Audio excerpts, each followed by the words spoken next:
We're here at the New York Historical Society, and guess where? New York City. I just love museums. I wonder why. I guess it's because I'm a historian. Hey, are you interested in some chocolate history? Because this city sure has some. Hey, and if you're also interested in some chocolate stories, guess what? You've come to the right place. We're here in New York with Michael Ryan at the New York Historical Society. Hi, Michael. Thanks for having us. Good to meet you. Oh, this is a privilege to be here because you've prepared for us a whole bunch of interesting documents on food with an emphasis on chocolate. Let's dig in. Let's do that. Would you show us what we have here? Yeah, so what we've got out for you today on the table is a variety of things to give you a sense of just how a library documents the presence of food in culture.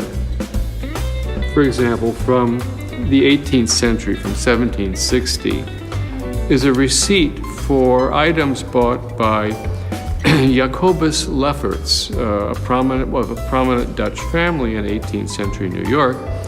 And he's buying chocolate, tea, pepper.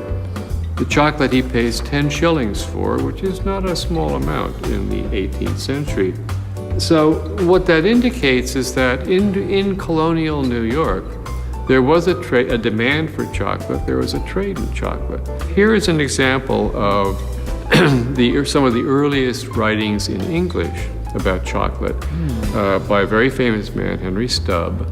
His book, Indian Nectar or a Discourse Concerning Chocolate, is important for the dissemination of knowledge about chocolate to the English-speaking world. This is the oldest chocolate maker in America, Walter Baker and Company. Yes. They date back to 1780, as you know. This gives you some sense of just how the company chose to represent itself with this very fetching woman taken from a Belgian painting, and she's really their trademark. Whenever you saw her, you knew that this was Baker chocolate. I'd like you to try a sample of what would be authentic to early American chocolate making. It's American heritage chocolate. Fantastic. There's things like orange in there. There's also things like annatto, which maybe you're not familiar with, and vanilla. Thank you. This is fantastic. Enjoy. I'll get you another stick. I'm ready. Well, let's go get another stick, Michael. Come Okay. on, let's go. Go. Well, that's a wrap for season 2 of A Day Without Chocolate.